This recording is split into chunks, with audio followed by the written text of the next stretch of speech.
I'd been chasing ghosts for 3 weeks. The missing persons reports didn't match up with what the families were telling me. 7 people vanished from Boston's North End in 6 months, but no bodies, no ransom demands, no police investigation worth mentioning. Just empty apartments and relatives who wouldn't meet my eyes when I asked questions. My editor at the Globe had passed on the story. Too speculative, she said. Not enough hard evidence. So I went freelance. Pitched it to 3 online publications, who specialized in investigative pieces. 2 showed interest. One offered $1,500 if I could prove something concrete. $1,500 would cover rent and groceries for 2 months in my Cambridge studio. Worth pursuing. Thursday evening found me walking the narrow streets of the North End. Notebook tucked into my canvas jacket. Recording app ready on my phone. The October air carried the scent of fresh bread from the bakeries lining Hanover Street. Mixed with the metallic promise of incoming weather, dark clouds gathered over Boston Harbor, swallowing what remained of daylight. The neighborhood was a living museum of Italian-American heritage. Brick row houses pressed shoulder to shoulder, wrought iron balconies overlooking cobblestone alleys, barely wide enough for a single car. Old men in flat caps sat outside cafes, speaking rapid dialect that my 2 years of college Italian couldn't begin to parse. Women carried shopping bags from butcher shops and pasta stores that had occupied the same location since the 1920s. But beneath the tourist-friendly surface, something else operated. I'd noticed it in my weeks of observation. The way conversations stopped when certain people passed. The deference shown to specific businesses. The young men in dark clothing who seemed to appear and disappear without pattern or purpose that made sense to an outsider. Traditional power structures, I'd written in my notes. Alternative governance in communities law enforcement ignores or exploits. The academic language made it publishable. The truth was simpler and more dangerous. I'd come to the Church of Santa Maria della Vittoria because 3 of the missing persons had been regular attendees. 70s-era construction trying to mimic older European architecture. All stone facade and stained glass windows depicting saints I didn't recognize. Not raised Catholic. I felt like an anthropologist entering foreign territory as I climbed the front steps. The evening mass was already underway. 20 or 30 people scattered throughout the pews, mostly older women with scarves covering their hair, a handful of younger families with restless children. Incense hung thick in the air, mixing with the smell of old wood and candle wax. I slipped into a back pew, trying to look like I belonged. The priest spoke in English, but peppered his homily with Latin phrases and Italian references. I recognized some of the rhythm, the call and response pattern. My notebook stayed in my pocket. Recording this would be offensive, and I needed to blend in, observe, maybe catch conversations after the service ended. That's when the first explosion hit. Muffled, distant, like something heavy dropped in a basement. The floor trembled beneath my feet. Several people looked around, confused rather than alarmed. The priest paused mid-sentence, frowning. The second explosion was louder. Closer. Glass shattered somewhere to my left. A woman screamed. Then I smelled it, acrid and immediate. Smoke. Chaos erupted instantly. People bolted from the pews, shoving past each other toward the main doors. Parents grabbed children. Elderly women stumbled. Someone knocked over a rack of votive candles, scattering flame across the floor. The priest was shouting something in Italian, trying to restore order, but his voice drowned in the panic. I stood, instinct overriding journalism training. Get out. Survive first. Investigate later. Black smoke poured through the doorway that led to the church basement. Thick and toxic. It moved like something alive, spreading across the ceiling, fingers of darkness reaching toward us. The temperature spiked. My eyes began to water. I pushed into the aisle, fighting against the current of bodies. The main exit was clogged, people screaming, crushing each other in their desperation. I turned, looking for another way out. A side door, maybe. Emergency exit. That's when the ceiling gave way. Not all of it. Just a section above the altar where the smoke had concentrated hottest. Wooden beams of reclaimed old-growth timber used during the 1970s renovation, dried out and combustible, collapsed inward with a sound like the world cracking open. Dust and ash exploded outward. I raised my arm to shield my face, took 3 steps backward. Something massive hit me from behind. Pain exploded through both legs, sudden and total. I went down hard, face slamming into the stone floor. Couldn't breathe. Couldn't think. Just pain, white-hot and all-consuming. When my vision cleared, I realized what had happened. A section of the fallen beam had crashed into the pew behind me, driving it forward, pinning me between splintered wood and unforgiving stone. My legs were trapped from mid-thigh down, caught in a vise of debris that weighed hundreds of pounds. I tried to pull free. Couldn't budge. Tried to push the beam. Might as well have been pushing a mountain. The smoke was getting thicker, descending from the ceiling like a blanket. Already I was coughing, lungs burning with each breath. "Help!" My voice came out raw, barely audible over the crackle of spreading fire. "Somebody help me!" But the church was empty now. Everyone had fled. Smart. Survival instinct. I would have done the same. I was going to die here, 27 years old, chasing a story about missing people, about to become one of them. The irony would have been funny if I wasn't so terrified. The heat intensified. Sweat ran down my face, mixing with tears and ash. I could see flames now, orange and hungry, climbing the walls near the altar. The smoke made everything hazy, dreamlike. My thoughts began to drift, consciousness slipping. Maybe that was better. Passing out before the real burning started. Small mercy. Then I heard footsteps. Heavy, purposeful, coming from the main entrance. Moving toward me, not away. Someone was coming back into the burning church. "Here!" I tried to shout, but it came out as a cough. "I'm here." A figure emerged through the smoke. Tall, broad-shouldered, wearing dark clothing already streaked with ash. A man, moving with the kind of confidence that suggested he wasn't afraid of fire or collapsing buildings or anything else this world could throw at him. He saw me, dark eyes locked onto mine through the haze, assessing the situation in seconds. "You need to leave," I gasped. "It's not safe. Just go." He ignored me completely. Moved to the beam, pinning my legs. Gripped it with both hands. I could see him now through the smoke-stained air. Black hair, sharp features, maybe mid-30s. A thin scar traced along his right jawline, white against olive skin. He wore a suit, expensive even to my untrained eye, now ruined by soot and ash. "Please," I said again. "You can't lift that. Save yourself." He still didn't respond, just adjusted his grip, set his stance, and lifted. The beam moved. Not much, maybe 6 inches, but enough. Enough for me to drag my legs free. Pain screaming through damaged muscles and possibly cracked bones. I scrambled backward on my hands, putting distance between myself and the debris. The man let the beam crash back down. Turned to me, eyes scanning for injuries in that same swift, efficient assessment. Then he stepped forward, and before I could protest or thank him or ask his name, he picked me up.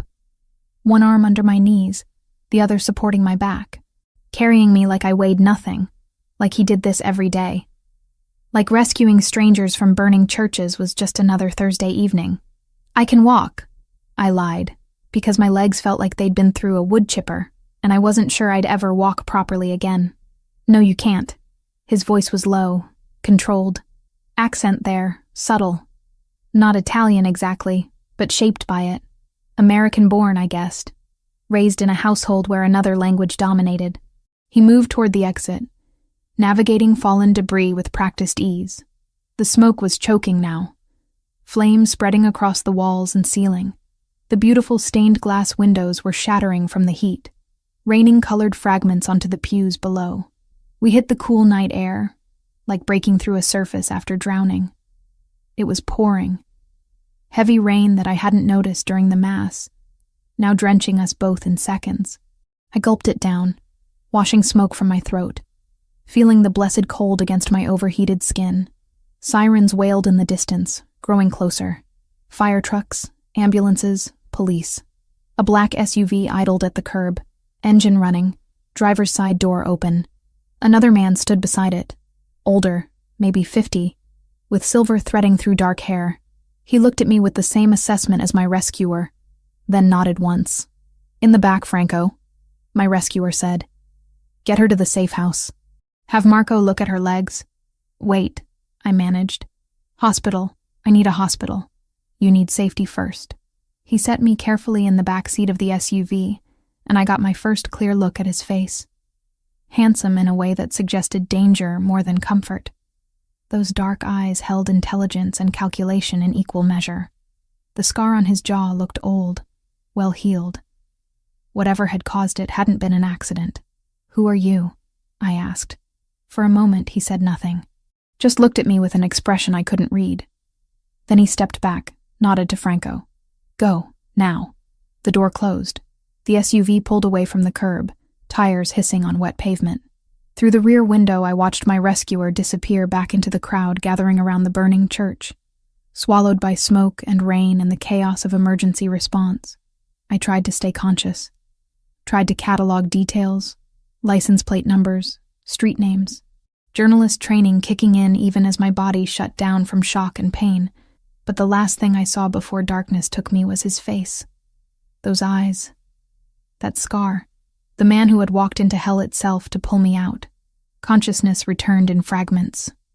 White ceiling. Antiseptic smell. Pain in my legs, dull and throbbing, but manageable. Not the screaming agony I remembered from the church. I tried to sit up. Mistake. My body protested immediately, muscles seizing. A hand appeared in my peripheral vision, pressing gently against my shoulder. "Easy, Miss Bennett. You've been through significant trauma." The voice belonged to an older man in a white coat, silver hair neatly combed, wire-rimmed glasses perched on a narrow nose. He had the calm, professional demeanor of someone who'd spent decades dealing with injuries and didn't rattle easily. "Where am I?" My throat felt raw, words coming out scratchy. "Safe." He shone a light in my eyes, checking pupil response. "You have severe contusions on both legs, minor smoke inhalation, and a mild concussion. Nothing broken, fortunately. You were lucky." "Lucky?" "Right. Because being trapped in a burning building qualified as good fortune if you survived it." The room came into focus gradually. Not a hospital. Too quiet. Too private. Medical equipment lined one wall. Professional grade. But the space itself felt more like a high-end bedroom converted for healthcare purposes. Hardwood floors, thick curtains blocking natural light, expensive furniture pushed against the walls to make room for the hospital bed I occupied. "I need to leave," I said, pushing myself up despite the doctor's warning look. "I need to contact someone. My friend will be worried." "All in good time." The doctor stepped back, making notes on a tablet. "Your vitals are stable, but I'd prefer you rest another few hours before attempting to walk." The door opened before I could argue. A man entered, the same one who'd driven the SUV. Franco, the rescuer had called him. Up close, I could see the weathering on his face, the kind that came from decades of stress rather than simple aging. Maybe 50, though he carried himself like someone who could still handle physical confrontation if necessary. "How's our guest, Marco?" he asked the doctor. "Recovering well? She's insistent on leaving." Franco's mouth twitched in what might have been amusement. They usually are. He turned his attention to me, dark eyes assessing. "I'm Franco Rinaldi. You're in a safe location outside the city, about 30 miles south of the city limits, in a semi-rural stretch shielded by tall trees. Your injuries have been treated. You'll be released in 3 days, once the situation stabilizes." In her head, Emily conceded the rule had died with the pre-dawn blast. What situation? I swung my legs over the side of the bed, ignoring the protests from damaged muscles. I was in a church that caught fire. Random tragedy. There's no reason to keep me here. Wasn't random. Franco's tone remained conversational, but something in it made me stop moving. The Church of Santa Maria della Vittoria was targeted specifically. Explosives planted in the basement, timed to detonate during evening mass. You walked into the middle of a territorial dispute you don't understand. My journalist instincts kicked in immediately, overriding fear. Territorial dispute between who? Organizations you're better off not knowing about. I'm a reporter. I was investigating disappearances in the North End. I met his gaze directly. I have a right to know what's happening. Something flickered across Franco's face. Respect, maybe, or surprised that I'd admit my profession. "We know who you are." Emily Bennett, 27, freelance journalist, lives alone in Cambridge. Recently pitched a story about missing persons to 3 online publications. You've been asking questions in the neighborhood for 3 weeks. Ice formed in my stomach. You've been watching me. We watch everyone who shows unusual interest in our community. He said it matter-of-factly, like surveillance was a perfectly reasonable response. Mr. Fioraldi wanted to ensure you weren't law enforcement or working for competitors. Mr. Fioraldi being the man who pulled me from the fire. The same. He'll be here shortly to explain the situation properly. In the meantime, you're welcome to move around the suite. But you cannot leave the property. Consider it protective custody. I'm not under arrest, I said, anger rising. You can't just hold me here. Franco moved to the door, paused with his hand on the frame. The people who bombed that church saw you inside before the evacuation. They know someone was trapped. If they find out you survived, you become leverage against Mr. Fioraldi. 3 days, Miss Bennett. That's all we're asking. Give us time to secure the situation. Then you walk away. He left before I could respond. The doctor, Marco, followed without a word, leaving me alone in the medical suite with my thoughts and a growing sense that I'd stumbled into something far more complex than I'd imagined. I stood carefully, testing my weight on both legs. Painful, but functional. The room had a bathroom attached, mirror above the sink. I looked like hell. Face smudged with ash I'd apparently sweated through, red hair a tangled mess, eyes bloodshot from smoke exposure. A change of clothes had been laid out on a chair, comfortable athletic wear in my size, which was somehow more unsettling than the surveillance revelation. How long had they been watching? What else did they know? I cleaned up as best I could with the supplies available, changed into the provided clothing, and began exploring my surroundings. The suite opened into a larger bedroom, tastefully decorated with furniture that probably cost more than my car. Windows overlooked extensive grounds, trees providing natural privacy, a tall stone wall visible in the distance. Definitely not in the city anymore. Suburbs, maybe, or rural Massachusetts entirely. My phone was gone. So was my bag, my notebook, everything I'd been carrying. Journalist instincts screamed at the loss of my notes.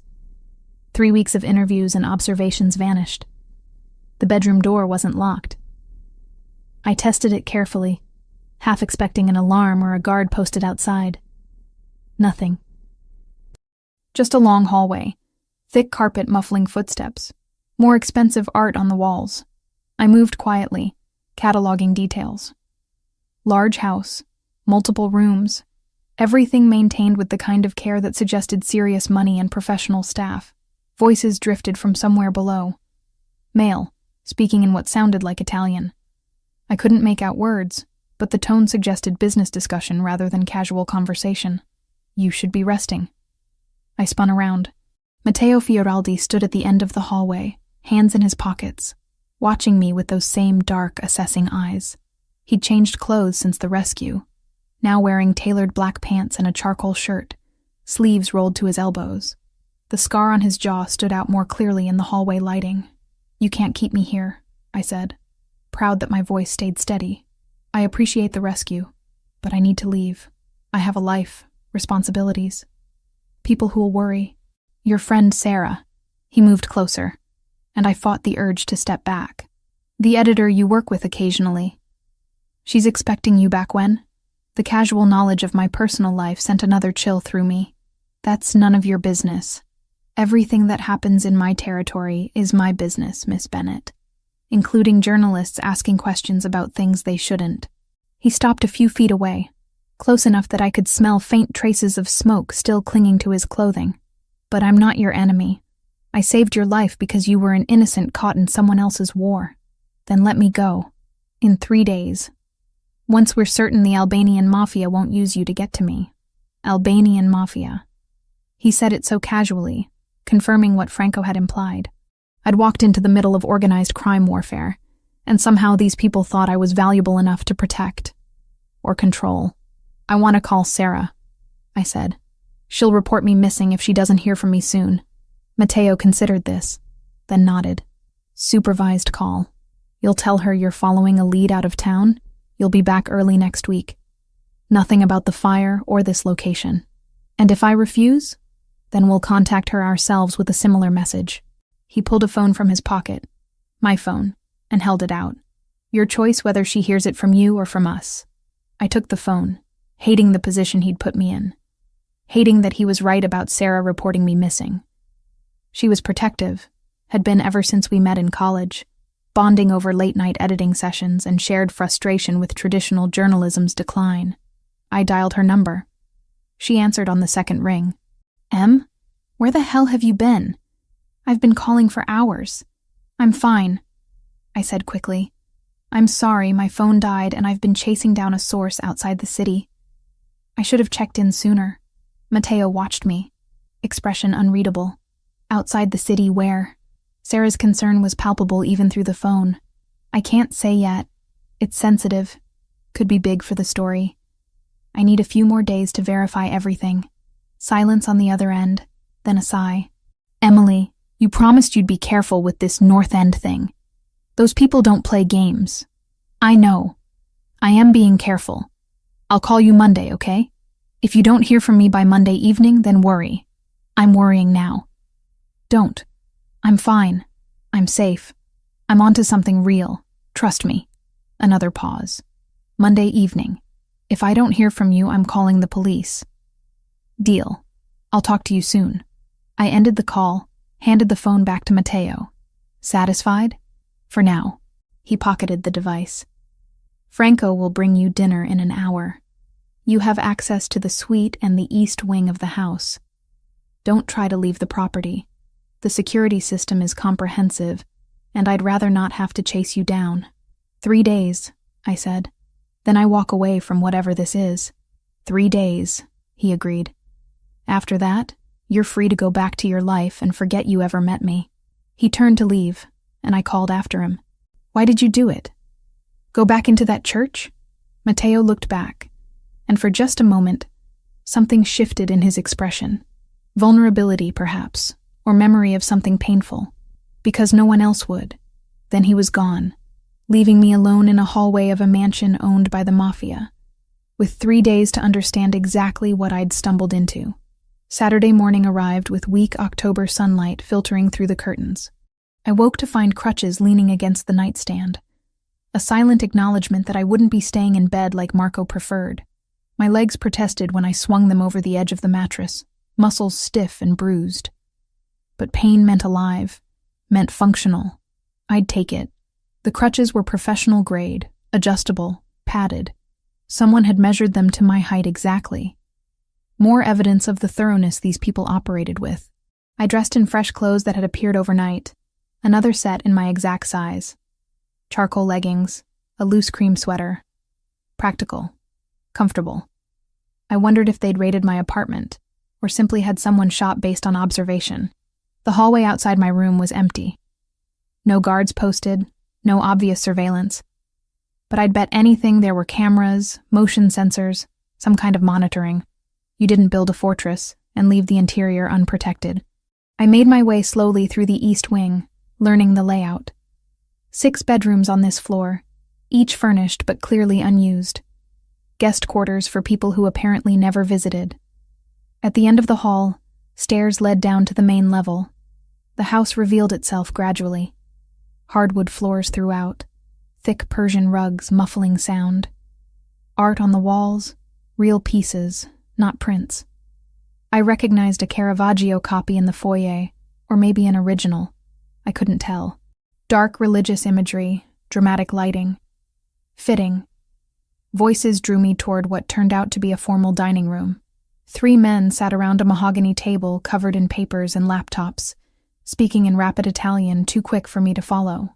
They looked up when I appeared in the doorway, conversation dying immediately. "Miss Bennett." One of them stood, younger than the others, maybe 30. "You should be resting." "I've been resting for 12 hours. I shifted weight on the crutches. "I'm not good at sitting still." A slight smile crossed his face. "Franco mentioned that. I'm Luca Grimaldiro, Mr. Fioraldi's financial advisor.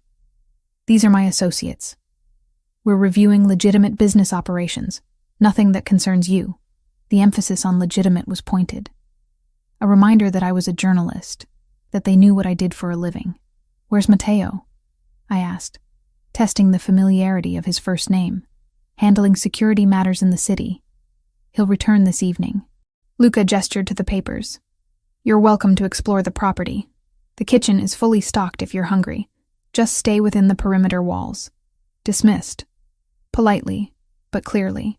I found the kitchen, massive and professional. Someone had left coffee brewing, the scent rich and dark. I poured a cup, added cream from an industrial-sized refrigerator, and continued my exploration. The library drew me like gravity. Floor-to-ceiling shelves packed with books in multiple languages. English, Italian, some Latin, history, philosophy, literature, a surprising number of legal texts. I ran my fingers along spines, reading titles. The complete works of Machiavelli, naturally, but also Dante, Calvino, contemporary American fiction. I settled into a leather chair, crutches propped beside me, and tried to piece together who Matteo Fioraldi actually was, beyond the man who walked into burning buildings. The day passed slowly. Franco checked on me twice, polite but distant. Marco examined my legs again, pronounced the healing satisfactory. I ate lunch alone in the kitchen, a sandwich I made from supplies that could have stocked a restaurant. By evening, restlessness had me pacing the library as well as I could manage on crutches. My laptop sat uselessly in my Cambridge apartment. My notes were ash. 3 weeks of investigation reduced to memories I was desperately trying to catalog mentally before they faded. "You look like you're plotting an escape." I turned. Matteo stood in the doorway, still wearing his coat. Dark circles shadowed his eyes. Exhaustion carved into the lines of his face. He'd been awake as long as I'd been unconscious. Maybe longer. Just thinking. I lowered myself back into the chair. "Franco said you were handling security matters. Damage control." He moved to a cabinet, poured amber liquid into a crystal tumbler. Whiskey, from the smell. The church bombing made the news. 5 people injured in the evacuation, thankfully none seriously. The community is frightened. They want answers I can't give them yet. Who did it? Albanian organization trying to establish control over port operations. He took a long drink. They're pushing into territory that's been ours for 70 years. The church was a message.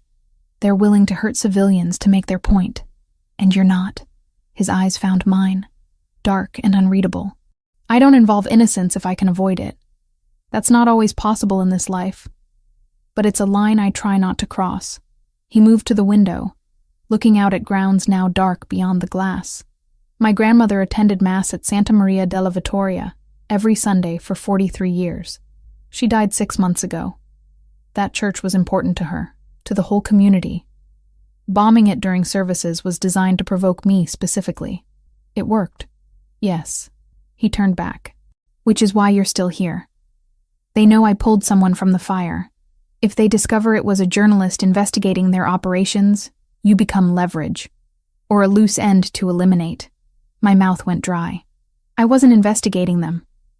I didn't even know they existed. But you were asking questions about disappearances that intersect with our territorial dispute. People we've been quietly relocating to keep them safe from Albanian retaliation. He studied me over the rim of his glass. Your instincts were good. You were following a real story. You just didn't understand the full picture. So explain it to me. Why? So you can write about it? So I can understand why I'm a prisoner in a mansion south of Boston instead of home in my own bed. He was quiet for a long moment, weighing something. Then he moved to the chair across from mine, settled into it with the careful movements of someone operating on no sleep and pure adrenaline. 3 years ago, my father died. Heart attack? Natural causes? But it left me in charge of the family business at 31, younger than anyone expected to take over. I'd been preparing my whole life, but preparation doesn't equal readiness. He swirled the whiskey in his glass. The organization my grandfather built, that my father expanded, it was never purely criminal. Imports, exports, real estate, restaurants, legal operations that employed hundreds of people in the North End and East Boston. But there were other things. Protection, gambling, loan operations, the kind of business that comes with the territory. Literally, a ghost of a smile. When I took over, I made a decision. Gradual legitimization. Phase out the illegal operations, reinvest in legal businesses, keep the community protection, but make it less coercive. It's been slow. These things take time, and you can't just walk away from certain obligations without consequences. But we're moving in the right direction. Until the Albanians showed up. Until they decided our port access was more valuable than peace. He drained the whiskey. Now I'm fighting a war I was trying to avoid, and people like you get caught in the crossfire. Footsteps in the hallway interrupted whatever I might have said next. Franco appeared, face grim. We have a problem. Kostage's crew grabbed Tommy Ricci in Revere an hour ago. They're demanding we withdraw from the harbor completely, or they start sending pieces of him to his mother. Matteo stood immediately, exhaustion vanishing behind cold focus. How many men do they have on him? Unknown. Bruno's tracking their movements now. Get everyone to the command room. I want options in 10 minutes. Franco nodded and disappeared. Matteo moved toward the door, then paused, looking back at me. Stay here. Don't leave the library until I come back. How long will that take? However long it takes to get my soldier back alive. Then he was gone, and I was alone with books and silence and the knowledge that somewhere in Revere, someone's life hung in the balance of decisions being made in this house.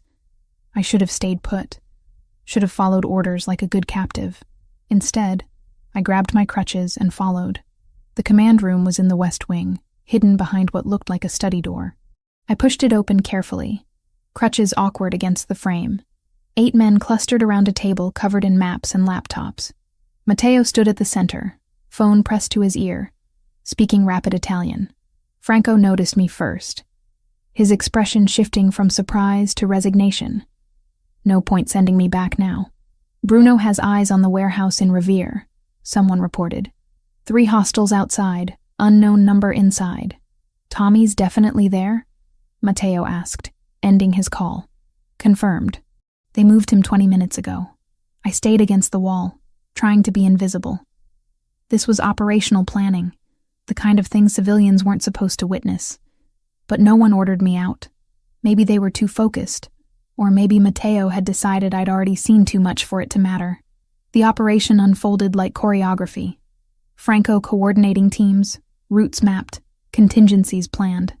Matteo made the final calls with calm precision, never raising his voice, commanding absolute attention. 6 men, 2 vehicles. We go in fast, extract Tommy, minimize engagement. This is a rescue, not retaliation. He looked at each man. Everyone comes home tonight. They moved out within 15 minutes. I watched from the window as SUVs disappeared down the driveway, taillights swallowed by darkness. Then there was nothing to do but wait. Marco found me in the library an hour later. Brought tea I didn't ask for but accepted anyway. They'll be back soon, he said. Mr. Fioraldi doesn't take unnecessary risks. Just necessary ones? A slight smile. In his position, all risks are necessary. The vehicles returned at midnight. I heard them from upstairs, watched men file back into the house. Tommy Ricci came out of the second SUV supported by 2 others, bloodied but walking. Alive. Matteo was the last to enter. Even from the window, I could see the tension in his shoulders. The way he moved, like every muscle ached. This was what leadership looked like. Not the glamorous version from movies, but the grinding weight of other people's lives resting on your decisions. Sunday passed in strange suspension. I spent it reading, avoiding questions I wasn't ready to ask. The house felt different after witnessing the rescue operation. Less like a prison, more like a fortress protecting something fragile. Matteo kept his distance. I saw him occasionally through doorways, always in conversation, phone constantly at his ear. The man who'd talked to me in the library felt unreachable now, swallowed by responsibility. I went to bed early Sunday night, exhausted despite doing nothing physical all day. My legs ached less, healing progressing. Another day, and I could probably manage without crutches. The explosion woke me from dreamless sleep. The entire house shuddered. Glass shattered somewhere below. My body reacted before my brain caught up, rolling out of bed, hitting the floor as training from disaster reporting kicked in. Get low. Assess. Find exit. Then I heard gunfire. Not movie gunfire. Controlled and dramatic. Real gunfire. Sharp cracks overlapping, too fast to count. Shouting in Italian. Running footsteps in the hallway outside my room. My door slammed open. Matteo filled the doorframe, gun in his right hand, eyes scanning the room with lethal focus. Stay down, he ordered, moving to the window. Away from the glass. I crawled toward the bathroom, putting the bed between myself and the windows. My heart hammered against my ribs so hard it hurt. This wasn't abstract danger anymore. This was violence in real time, happening in the house where I slept. More gunfire. Closer now. Matteo spoke into a radio clipped to his belt, coordinating in clipped Italian. Franco's voice crackled back, reporting positions, casualties. A sound like breaking wood came from downstairs. Someone screamed, cut off abruptly. The lights went out, plunging everything into darkness, relieved only by security lights from the grounds outside. How many? Matteo asked into the radio. Franco's response was lost in another explosion, smaller than the first, but close. The window above the bed blew inward, showering glass across the mattress. Matteo moved without hesitation, crossing to me, positioning his body between the window and where I crouched. We're moving. Stay behind me. We went into the hallway. 2 of Matteo's men had taken position at the stairs, weapons trained downward. One had blood running down his face from a cut above his eye. They breached the south entrance. Franco appeared from a side hallway. 4 hostiles down. 2 of ours wounded. They're pulling back. As if his words summoned it, more gunfire erupted from below. One of the men at the stairs jerked backward, hit. He went down hard, clutching his shoulder, blood spreading dark across his shirt. I moved before thinking. Crawled to him, pressed my hands against the wound. He gasped, tried to push me away, but I held firm. Pressure, I said. Keep pressure on it. Someone threw me a towel. I wadded it against the entry wound, the man groaning beneath my hands. Blood was hot, sticky, too much of it. But the flow was slowing, not arterial. He'd live if we could stop the bleeding. Matteo glanced back, saw what I was doing. Something shifted in his expression. Too quick to read in the darkness and chaos. The gunfire stopped as suddenly as it started. Silence rushed in, somehow louder than the noise had been. My ears rang. The man under my hands was breathing hard but steady. Clear, Franco reported. They're gone. Emergency lights flickered on, bathing everything in harsh white. I could see the damage now. Bullet holes in the walls, broken glass everywhere. A section of banister destroyed. The wounded man I'd been helping was younger than I'd thought, maybe 25. His face was pale, but determined. Thank you, he managed in accented English. 2 more of Matteo's men had been hit. One with a leg wound, another with what looked like shrapnel in his side from the explosion. Marco was already moving between them, triaging with professional efficiency. But there was a 3rd man, still and silent near the stairs. Franco knelt beside him, checked for a pulse, then slowly shook his head. The weight of it hit me like physical force. Someone had died. A real person, with family and history and plans for tomorrow that would never happen. Because of a war over territory and money and power structures I barely understood. Matteo stood over the body for a long moment, then turned to Franco. Get his family here. I'll tell them personally. The next hours blurred together. Police were notably absent despite the gunfire and explosions. Apparently, these neighborhoods operated under different rules, different authorities. The kind of arrangement you didn't talk about openly, but everyone understood. The property sat on private land with a long, gated access road, and Matteo's people had already jammed cell signals and fed a false alarm to the local dispatcher, delaying patrols by design. I watched from the library as dawn broke, painting the damaged house in gold light that seemed obscene against the night's violence. Matteo had been gone for 2 hours, visiting the dead man's widow. When he returned, he looked like he'd aged years. He found me on the back veranda, the only part of the house that felt clean of violence. Neither of us spoke at first. What was there to say? His name was Vincent Moretti, Matteo finally said. 26 years old. Married 8 months. His wife is 3 months pregnant. I closed my eyes against the image. I'm sorry. He knew the risks. But Matteo's voice held no conviction. Just exhaustion. That doesn't make it any easier. We sat in silence as the sun climbed higher. It felt wrong, the world continuing like nothing had happened. Franco appeared in the doorway, face grim. We need to talk. Both of you. We followed him to the study. He pulled up photos on a laptop, surveillance images grainy and dark. Our informant sent these, taken by Albanian spotters during the attack. Franco clicked through several images, then stopped on one that made my stomach drop. It was me, kneeling over the wounded guard, clearly visible through a window. The angle showed my face, my red hair, enough detail to identify me without question. They know who you are now, Franco said. They recognized you from the church. They know Matteo protected you, brought you here. Matteo leaned forward, studying the image with cold focus. When was this taken? 20 minutes into the attack, before they withdrew. Have they identified her specifically? Working on it, but they have enough to track her down if she goes back to Cambridge. The implications settled over me like ice water. I wasn't just a witness anymore.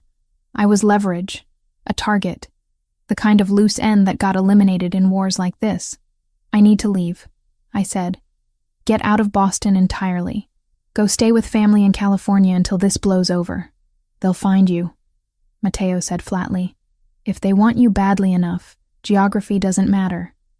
And running makes you look guilty. Like you have information worth protecting. So what am I supposed to do? He met my eyes. Stay here, under protection, until we end this or they lose interest. How long could that take? I don't know. My phone buzzed in my pocket. Sarah. I'd promised to call her Monday, but it was barely dawn. Why would she be up this early? I answered, hyper-aware of Matteo and Franco listening. Sarah? Thank God. Emily, are you watching the news? There was an attack in Revere last night, connected to that church bombing. They're saying it's organized crime, Albanian mob against the local Italian families. This is what you were investigating, isn't it? I closed my eyes. Of course she'd made the connection. Sarah was too smart not to. I'm safe, I said carefully. I'm nowhere near Revere.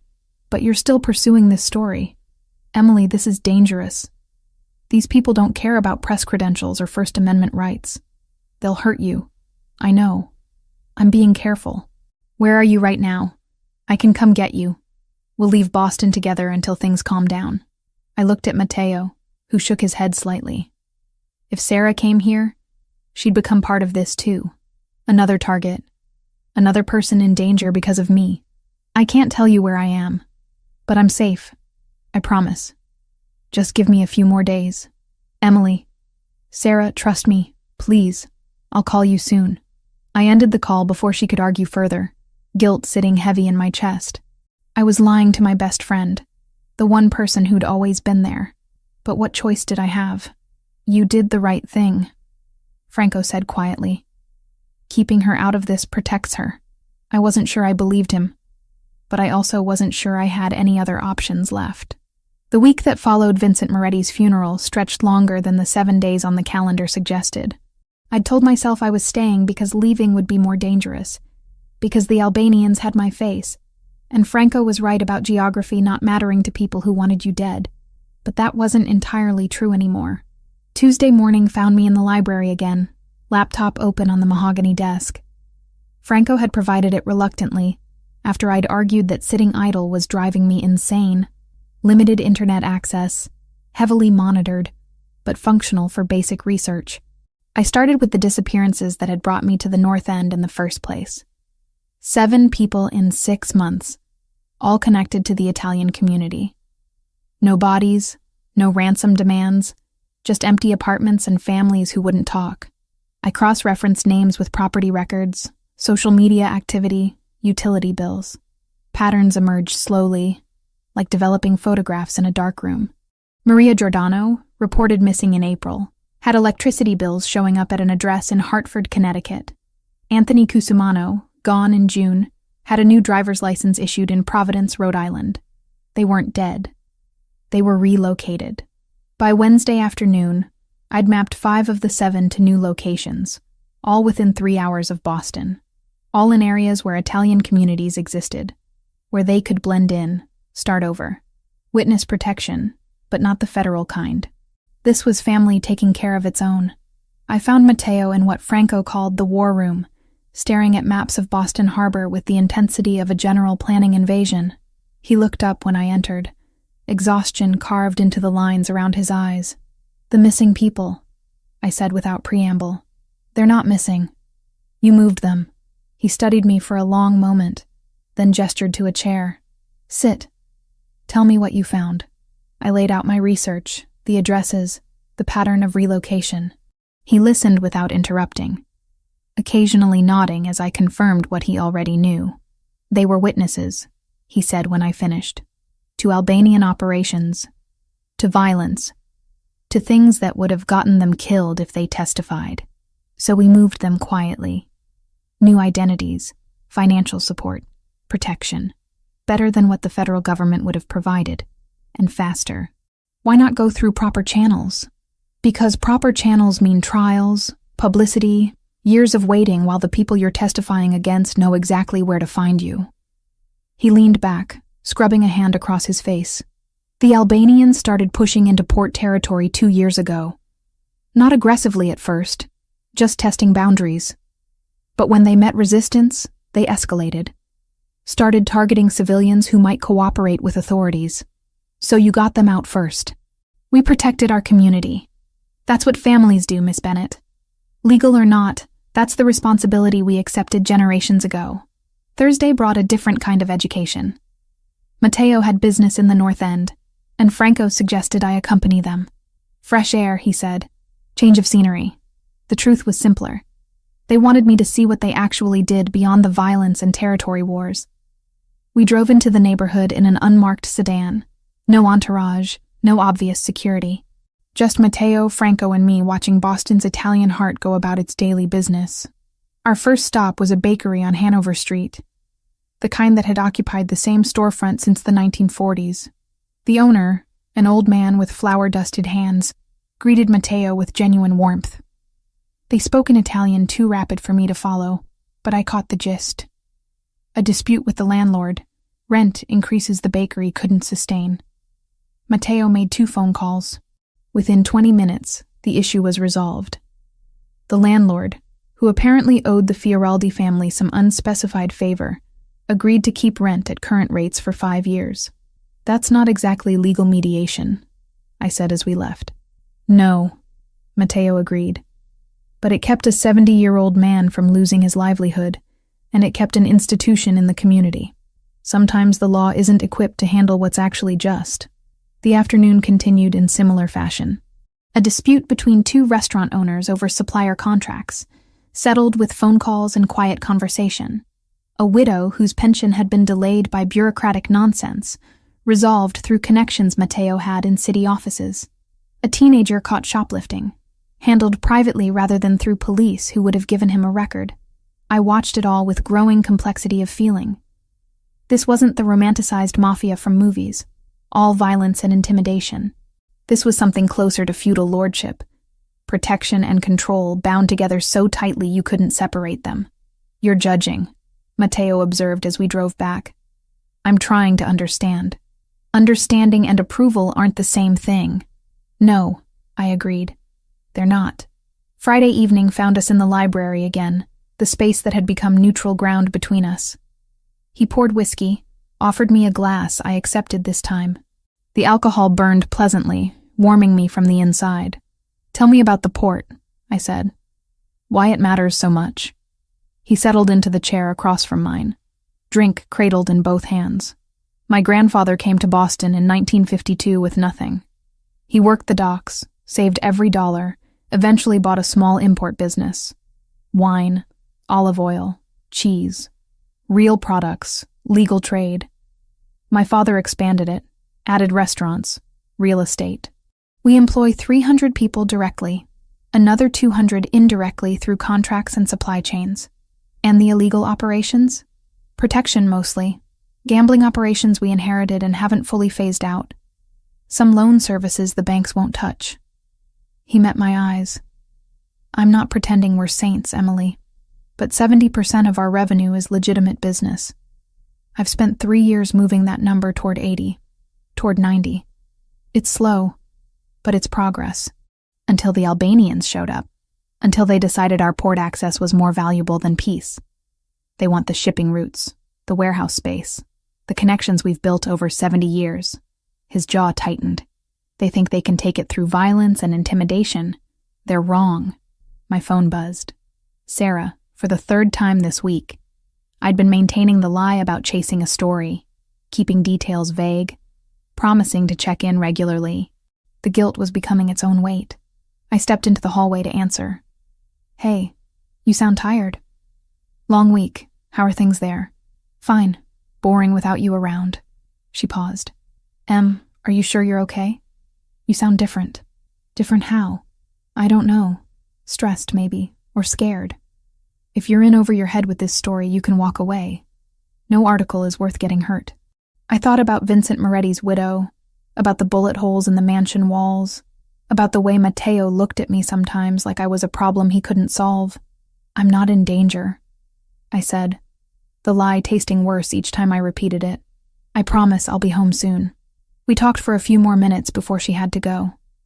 When I returned to the library, Matteo was standing at the window, looking out at grounds lit by security lights. You're good at lying to her, he observed. Practice. I rejoined him at the window. This is becoming easier, being here. That worries me. Why? Because I'm a journalist. I'm supposed to maintain objectivity, distance. But I'm watching you operate, seeing the complexity, and I can't fit it into the neat categories I'm supposed to use. You're not a villain, but you're not a hero either. You're just a person making impossible choices in an impossible situation. He turned to face me. We were close enough that I could see the different shades in his dark eyes, the way the scar on his jaw caught the light. What will you write? He asked. When this is over and you're back to your life, what story will you tell? I don't know yet, but you will write something. It's what I do. Even if it puts people at risk? The question hung between us, sharp and unavoidable. He wasn't wrong to ask. Publishing anything about the Fioraldi family, even in academic terms, even without names, would have consequences I couldn't fully predict. I won't use names, I said finally. I won't include identifying details. But yes, I'll write something. About community power structures, about the vacuum law enforcement leaves in marginalized neighborhoods, about what happens when traditional authority fails people. That's very diplomatic language for describing organized crime. It's honest language for describing what I've seen here. Saturday afternoon brought Franco to the library, where I'd been reading since morning. He settled into a chair with the ease of someone comfortable in his own authority. You're changing him, he said without preamble. I looked up from my book.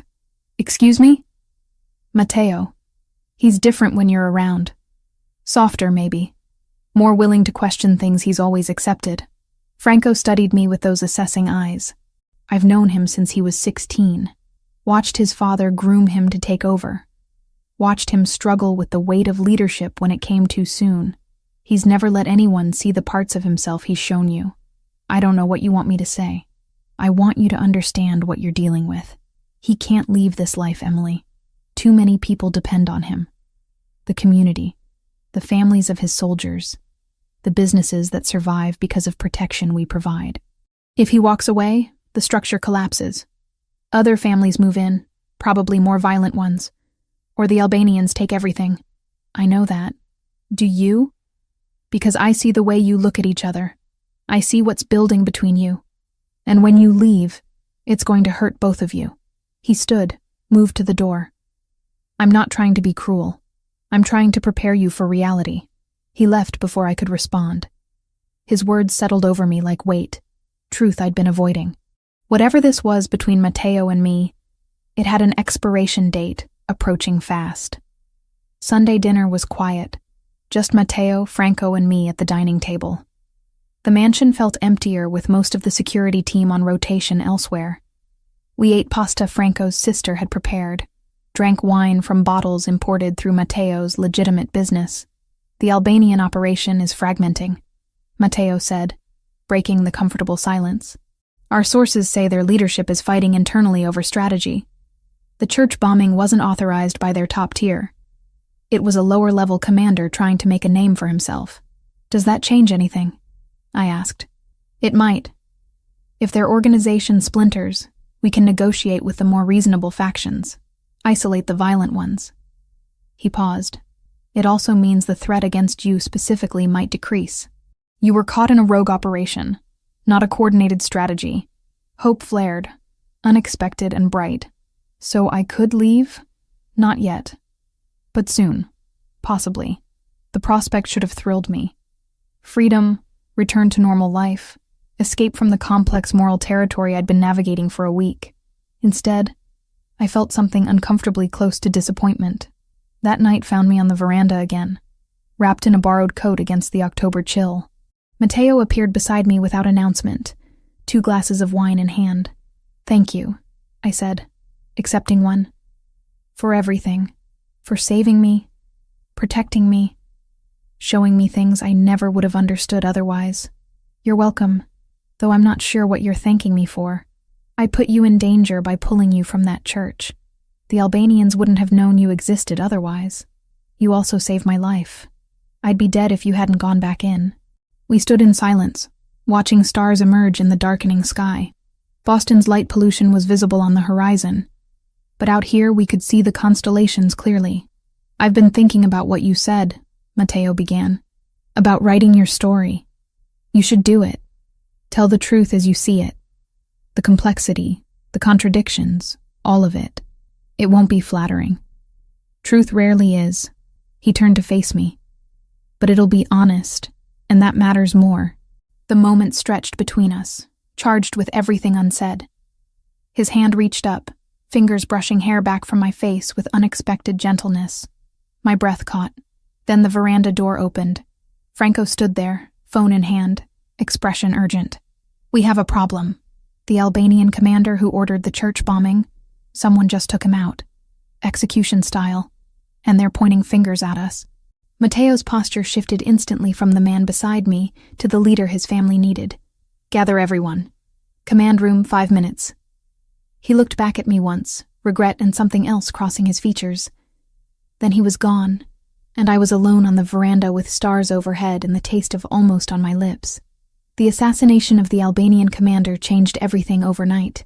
Monday morning brought a tense energy to the mansion. Men moving with purpose through hallways, conversations conducted in urgent whispers. I stayed out of the way, watching from the library as Matteo's organization shifted into high alert. Franco found me before noon, his expression grim. We need to talk. Both of you. Matteo was already in the command room when we arrived, studying satellite images of the North End on multiple screens. He looked like he hadn't slept, exhaustion etched into every line of his face. The Albanians are planning retaliation, Franco said without preamble. Our source inside their operation sent this an hour ago. He pulled up architectural plans on one of the screens. They're targeting the church again. Santa Maria della Vittoria. Explosives, enough to level the entire block. My stomach dropped. It's still under reconstruction. There are workers there every day. They don't care about workers, Matteo said flatly. They care about sending a message. The church is symbolic, represents everything they want to destroy about our presence in the North End. When? I asked. Tomorrow night. They're moving the explosives into position this afternoon. Franco zoomed in on the plans. We can intercept, but they'll have significant numbers. 10, maybe 15 men guarding the operation. Matteo studied the images in silence, calculating odds, weighing options. I could see the weight of command pressing down on him, every choice carrying consequences measured in lives. We don't have enough men to take them head on, Franco continued. Not without casualties we can't afford. An idea formed, reckless and possibly brilliant. What if you didn't have to go head on? I said. What if they thought you were somewhere else entirely? Both men looked at me. I moved to the computer, pulling up my research from the past week. During my investigation, I identified a Boston PD detective who's been feeding information to the Albanians. Detective Carl Morgan, Works Organized Crime Division. I have his contact information from when I was trying to get quotes for my article. I looked at Matteo. If I reached out to him, said I had information about Fioraldi family operations at the port tomorrow night, he'd pass it to his Albanian contacts. You want to plant false intelligence? Matteo said slowly. Create a diversion. They split their forces, send people to the port expecting an ambush there. Meanwhile, you hit their actual operation at the church with your full team. Franco was already shaking his head. Too risky. If they suspect it's a setup, they adjust and we lose the element of surprise. And it puts Emily directly in their crosshairs if Morgan figures out she's working with us. She's already in their crosshairs, Matteo said quietly. The photos from the attack proved that. He studied me for a long moment, and I could see him fighting two impulses. The strategic value of my plan versus the desire to keep me out of danger entirely. I can do this, I said. Morgan thinks I'm just a journalist chasing a story. He doesn't know I'm here. Doesn't know I have any connection to your family beyond being a witness to the church bombing. I tell him I've been investigating Fioraldi operations, discovered something big happening at the port, offer it as an exclusive tip. He takes it to the Albanians. They can't resist the intelligence. And if it goes wrong? Matteo asked. Then we adjust. But doing nothing guarantees they bomb that church and kill whoever's in the area. The silence stretched. Franco waited for Matteo's decision, clearly against the plan but deferring to his judgment. You stay here, Matteo finally said. In the command van with Franco. You make the call, plant the information, then you don't leave this property. Understood? Understood. And Emily? His eyes held mine. If this works, I owe you more than I can repay. If it doesn't, I'll never forgive myself for agreeing to it. We spent the next 2 hours planning every detail. What I'd say to Morgan, how to make the intelligence sound credible without being too specific. Timing the call so the Albanians had enough notice to redirect resources, but not enough to verify independently. At 3 p.m., I made the call from a burner phone Franco provided. Morgan answered on the 4th ring, suspicious immediately. Detective Morgan, this is Emily Bennett. I'm a freelance journalist. I reached out to you a few weeks ago about North End disappearances. I remember. What do you want, Miss Bennett? I've been following a lead, and I've uncovered something significant. Fioraldi family operation, happening tomorrow night at their warehouse facility near the port. Large shipment coming in, something they're being very careful about. I thought you'd want to know. Silence on the other end. I could hear him breathing, weighing whether this was legitimate. What kind of shipment? I don't have specifics, but the security arrangements are extensive. Whatever it is, it's important to them. I'm willing to share my source information if you can guarantee protection and attribution for my story. Send me what you have. I'll look into it. I need your word this leads to arrests. If I'm burning sources, it has to be worth it. You have my word. I ended the call, hands shaking slightly. Franco nodded approval. Well done. Natural hesitation, credible motivation. He'll take it to his contacts. Now came the hardest part. Waiting. The command van was equipped with communications gear that looked military-grade, screens showing feeds from cameras positioned around the church reconstruction site. We parked 3 blocks away, Franco at the controls, me beside him watching everything unfold in real time. Matteo's team moved into position at 7 p.m. 12 men, approaching from multiple angles, communications coordinated through the radio system Franco monitored. On a second screen, we tracked Albanian movement at the port, confirming they'd taken the bait. 7 hostiles there, leaving only 4 guarding the church operation. All teams, you have green light, Franco said into his headset. Target is the basement access, southwest corner. Rules of engagement: neutralize threats, secure explosives, minimize collateral. Go. I watched shadows move across the screens, figures approaching the church with practiced precision. Then the first shots, muzzle flashes bright in the darkness. The sound came through the radio, sharp and immediate.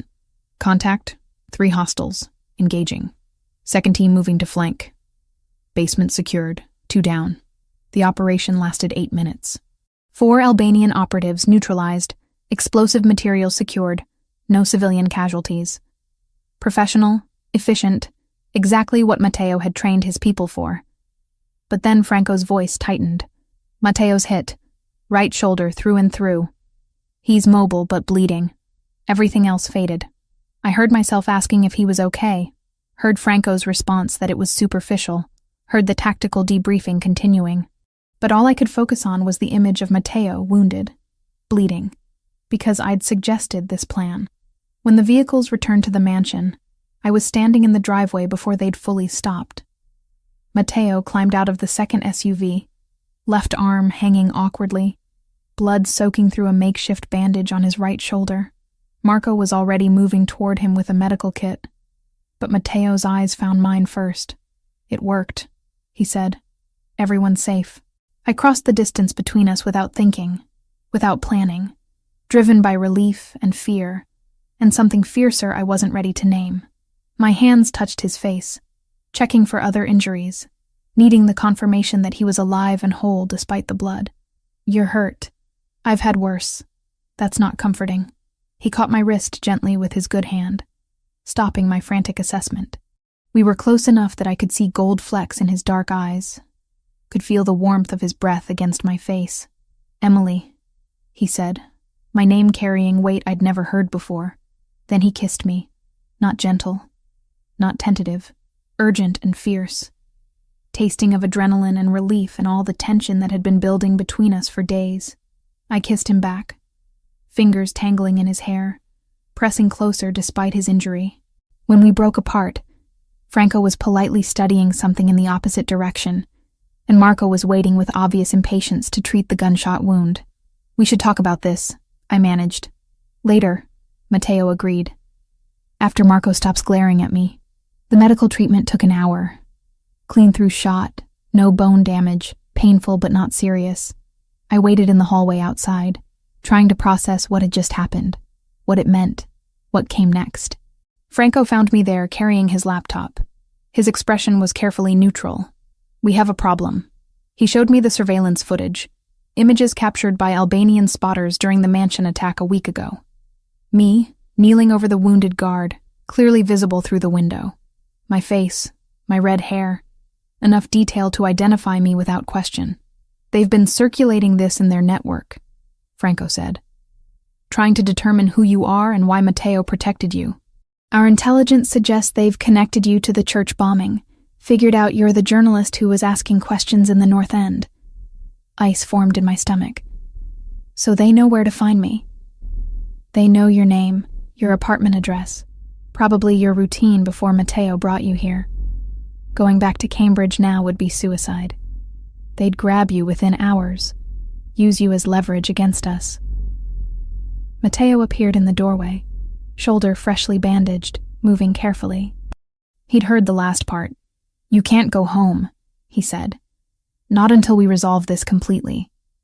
They've made you a target, Emily. I'm sorry. How long?" "I don't know. Days, weeks, possibly longer." He moved closer, voice dropping. "But I promise you, we will end this. And when we do, you'll be free to go back to your life." I looked between them, at Franco's grim certainty and Matteo's fierce protectiveness. The mansion that had been temporary shelter was now an indefinite prison. The investigation that brought me here had become something far more dangerous than I'd ever imagined. And the man I'd just kissed, the one who'd risked everything to keep a church from exploding, was the only thing standing between me and people who wanted to use me to destroy him. "Then we end it," I said. "Tell me what needs to happen." Matteo's hand found mine, squeezed once. We end it together. The days after the church operation felt like trying to breathe underwater. Everything moved around me. Conversations happening in rooms I wasn't invited to. Plans being made without my input. Matteo became a ghost in his own house, appearing only for brief moments before disappearing into meetings with men whose names I didn't know. We'd kissed. We'd stood in that driveway with his blood on my hands and crossed a line neither of us could uncross. And now he was avoiding me, like I carried some contagious disease. Franco found me in the library Wednesday afternoon, where I'd been pretending to read the same page for an hour. He settled into the chair across from mine with the weariness of someone who'd been awake too long. "He's not avoiding you because he wants to," Franco said without preamble. "He's negotiating with 3 other Italian families in Providence, Hartford, and New York, trying to build a coalition strong enough to force the Albanians into a permanent ceasefire. It requires all his attention. I didn't ask. You didn't have to. It's written all over your face." He leaned forward, elbows on his knees. "Matteo lost his parents when he was 20 years old. Car bomb, meant for his father, but they were both inside. He inherited this life before he was ready, before he'd finished becoming whoever he might have been without it. I closed the book I hadn't been reading. Why are you telling me this? Because you need to understand what you're dealing with. He can't walk away from this, Emily. Even if he wanted to, even if you asked him to. Too many people depend on him. The families of his soldiers, the businesses that survive because of our protection, the community that's been under our care for 70 years. If he abandons it all, what happens to them? I know that. Do you? Because I see the way you look at him. I see what's growing between you, and I need you to understand that when you leave here, it ends. There's no middle ground, no compromise that lets you both have what you want." His words landed like physical blows, each one true and unbearable. "You think I don't know my world and his can't coexist? I think you're hoping for a miracle that doesn't exist." Thursday morning brought a visitor I didn't expect. Franco intercepted a phone call to the house, then brought his phone to me in the library. "FBI," he said quietly. "Agent Christina Wells, Organized Crime Division. She wants to talk to you about the Fioraldi family. I could block it, but she'll just try again. Better to handle it now." I took the phone, pulse quickening. "This is Emily Bennett. Miss Bennett, I'm Special Agent Wells. I understand you've been staying at the Fioraldi estate for the past 2 weeks. I'd like to speak with you about what you've witnessed there. I'm a journalist. I was caught in the church bombing, and Mr. Fioraldi provided protection while the Albanian situation was volatile. I don't have information relevant to any investigation. You've been living in the home of a known organized crime figure. You've surely observed operations, overheard conversations, seen things that could help us build a case against criminal activity. With respect, Agent Wells, I haven't witnessed any criminal activity. Mr. Fioraldi runs legitimate import businesses and provides community support in the North End. If you're investigating him, you're wasting resources that could be used against the people who actually bombed that church." Silence on the other end, then a carefully controlled response. "We have ways of protecting witnesses who cooperate, Miss Bennett. Ways of ensuring your safety that don't involve living under the control of a mafia boss. I'm not under anyone's control. I'm grateful for the protection I received, and I have no interest in cooperating with an investigation based on assumptions rather than evidence. Are we done here? For now. But if you change your mind, call this number." She rattled off digits I didn't bother to memorize. "Be careful who you trust, Miss Bennett." The call ended. I handed the phone back to Franco, who looked impressed despite himself. "That was well handled. You could have destroyed us with one conversation. I'm not interested in destroying anyone. I'm interested in understanding the truth, and the truth is more complicated than good guys and bad guys." That evening, Matteo finally emerged from his office. I found him on the veranda, the same place we'd stood when Franco interrupted us with news of the Albanian commander's death. It felt like years ago, instead of days. "The negotiations are done," he said without turning. "We have an agreement. The Albanians keep their existing territory in Charlestown. We maintain control of the North End and port operations. Neutral zones established, penalties for violations. It's not perfect, but it's peace. That's good. It means you can leave. Go back to your apartment, your life. The threat against you is officially rescinded as part of the agreement. You're no longer leverage. The relief I should have felt didn't come. Just a hollow ache where hope had been building without permission." "When?" I asked. "Tomorrow morning. Franco will drive you home, ensure your apartment is secure. We'll maintain distant surveillance for a few weeks, just to be certain, but you'll be safe." I moved to stand beside him at the railing. The October night was cold. Stars sharp overhead. We should talk about what happened. After the church operation. We kissed. His voice was flat, carefully controlled.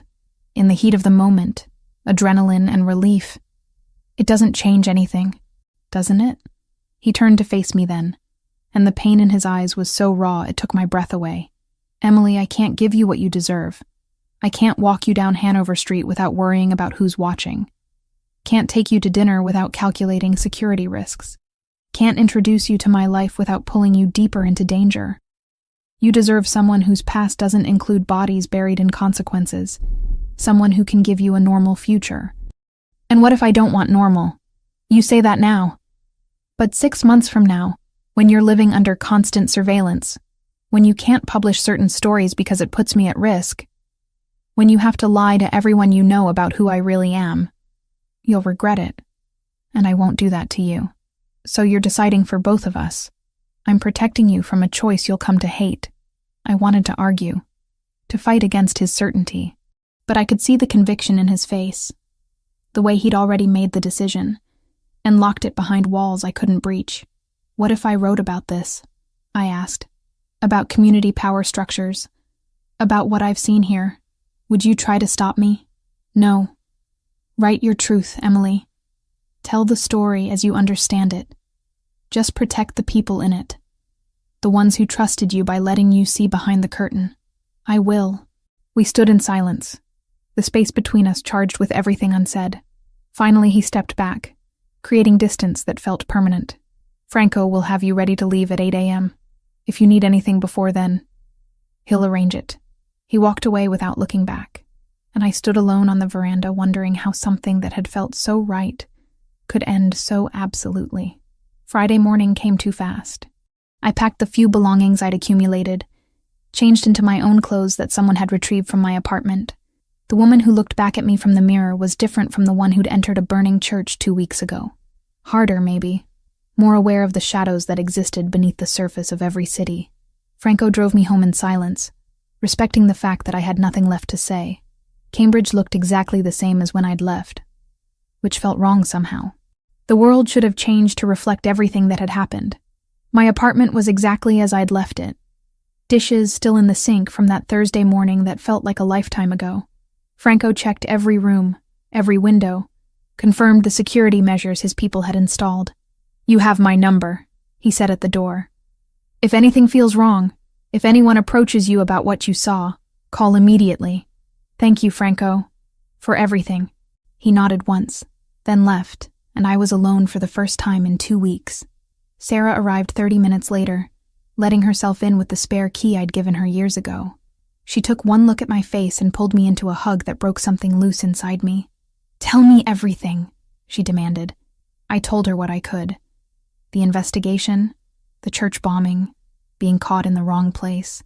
I described staying with people who protected me, learning things that changed how I saw the North End. I left out names, faces, the way Mateo's eyes looked in firelight. And now you're safe? She asked. Now I'm safe. Over the next 2 weeks, I wrote. Not the story I'd originally planned, but something deeper. An examination of how communities create their own governance structures when traditional authority fails them.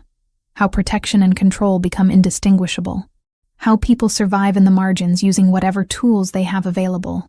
I sent it to an academic journal specializing in urban sociology.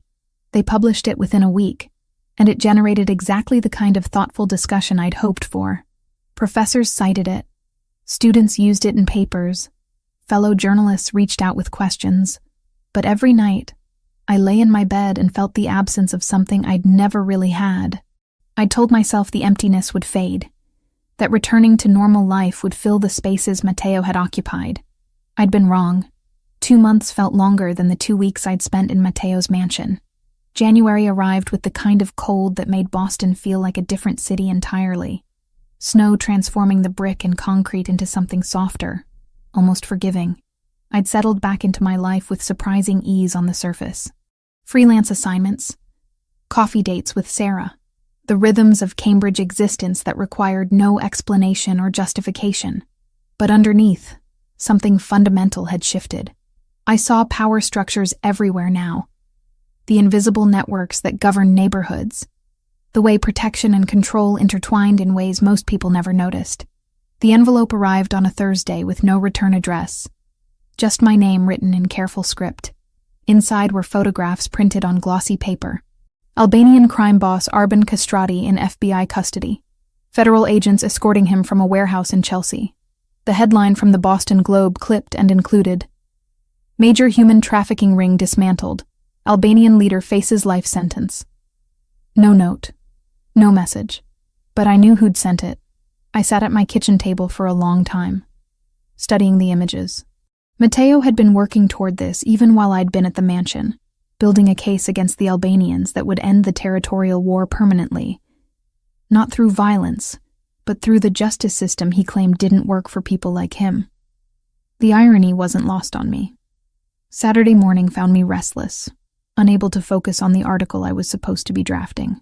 I pulled on my winter coat, wrapped a scarf around my neck, and headed out into the cold, without a destination in mind. My feet carried me to the North End. I told myself it was research, checking on the church reconstruction for a follow-up piece I'd been considering. The truth was simpler and more complicated. Santa Maria della Vittoria was taking shape again. The blackened stone had been cleaned, new stained glass installed in some windows, scaffolding covering the areas still under repair, maybe 60% complete. Workers moved around the site even on Saturday, the community determined to reclaim what had been taken from them. I found a cafe across the street, one of the small places that had survived gentrification through sheer stubbornness. Ordered an espresso I didn't really want, and settled at a window seat, watching the reconstruction. They're saying it'll be finished by Easter. My heart stopped, then kicked into overdrive. I didn't need to turn around to know that voice. But I did anyway. Matteo Fioraldi stood beside my table, hands in the pockets of a charcoal wool coat, scarf loose around his neck. He looked thinner than I remembered, shadows under his eyes suggesting too many long nights. But the scar on his jaw was the same, and those dark eyes held the same intensity that had made me forget every rational objection I'd ever had. "May I sit?" he asked. I nodded, not trusting my voice. He settled across from me, ordered coffee from the server who appeared with obvious deference, then turned his attention back to me. "You got the photos. No message, but yes, I got them. I wasn't sure if you'd want to hear from me, but I thought you should know it's over. The territorial war, the threat against you. Kastrati's facing 40 years minimum, his organization fractured. The other Albanian families negotiated separate peace terms. It's done. That's good." I wrapped my hands around my espresso cup. The community must be relieved. They are, though some are already complaining about the construction noise. We sat in awkward silence for a moment, the easy connection we'd found in the mansion feeling distant and impossible to reclaim. "Why are you here, Matteo?" He took a breath, choosing words carefully. "Because I've spent 2 months trying to convince myself that walking away was the right thing. That protecting you meant staying out of your life. And I can't make myself believe it anymore. Nothing's changed. You're still who you are. I'm still who I am. Actually, things have changed." He pulled out his phone, opened a document, slid it across the table. Legal paperwork, dense with language I only partially understood. "This is a restructuring agreement I signed 3 weeks ago. I've delegated all operational decisions to Franco and a council of advisors. My role is now strictly oversight of legitimate business operations, wine imports, restaurants, real estate holdings." I scanned the document, seeing his signature, witness signatures, dates, official and binding. That's not the same as leaving. No, it's not. I can't abandon the community or the people who depend on me, but I'm actively divesting from anything illegal. It's a 2-year process, maybe longer. Contracts to honor, obligations to fulfill properly, but it's happening.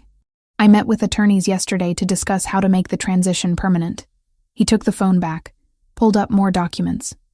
Financial statements showing reduced income from protection operations, increased investment in legitimate enterprises, correspondence with other Italian families about territorial boundaries and mutual support agreements that didn't require violence. "Why now?" I asked. because you made me question things I'd always accepted as inevitable. Because I watched you risk everything to stop a church from exploding, and I realized I'd been using my responsibilities as an excuse not to change. He leaned forward. I'm not promising I'll be perfect. I'm not claiming I can walk away from this completely, but I'm trying to become someone who doesn't have to apologize for how he makes a living. The server brought his coffee. He added sugar slowly, giving me time to process. What are you asking me, Mateo? Dinner. Just dinner. Let me show you who I'm becoming, not who I was.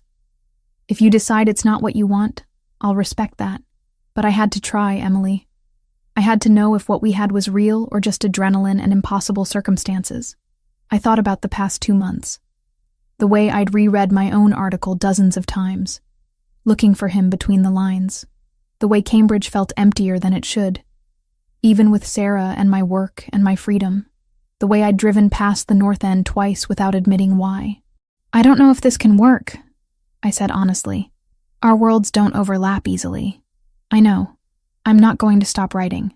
If I see something that needs to be exposed, I won't protect you. I wouldn't ask you to. And I won't lie to people I care about. Sarah already suspects something happened that I'm not telling her. Then tell her. The truth. Whatever version you're comfortable with. I'm done with secrets that matter. I studied his face, looking for the calculation I'd seen during those weeks at the mansion. Found only exhaustion and hope, and the same vulnerability he'd shown me in the library that first night. 1 dinner, I said. No promises beyond that. Relief washed over his features. 1 dinner, that's all I'm asking. We finished our coffee talking about surface things. The reconstruction timeline, changes in the neighborhood, a new restaurant Franco's sister was opening. Easy conversation that reminded me why I'd been drawn to him in the first place, beyond the danger and the protection and the impossible situation. When we left the cafe, snow had started falling again, light flakes drifting through the narrow streets of the North End. Mateo walked beside me, careful to maintain a respectful distance, as we wandered down Hanover Street.